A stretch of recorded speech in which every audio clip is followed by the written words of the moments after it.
Crni Mirko, šta ti je? Nije ništa, tata me malo tuku, ništa. Malo te tuga, kako izgledaš kad te mnogo tuče. Jel ti otac kod kuće? Jeste.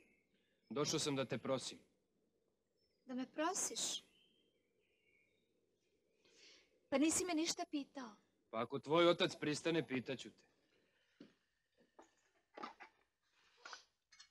Slušaj, sinko, odmah da ti kažem, meni je moja ćerka sve.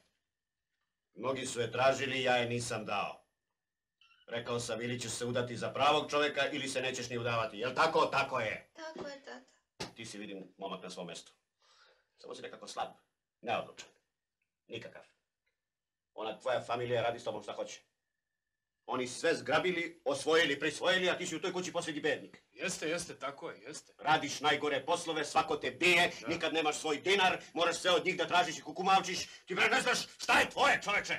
Pa neće oni moći tako još dugo, boga mi. Hoće. Neće! Sutra otvaraju Pantelin testament. Ima da mi daju moj deo. Tako, momče, sad ličiš na čoveka. Kristina, u sobu. Ako me prevare, sve ću da ih pobijem. Sve! Čekaj bre, samo polako i pametno. Ja njih znam 50 godina, veliki sto razbojnici sedi. Kad je sahrana? U 5, ali ja neću da idem. Nemoj da pričaš gluposti opet. Moraš da ideš. Ne smeš im dopustiti da te isključe iz nasljedstva, oni to jedva i čekaju. Kad otvore testament i kad saznaš svoj deo, onda dođi meni da se nas dvojice dogovorimo. Oni meni duguju velike pare, znaš.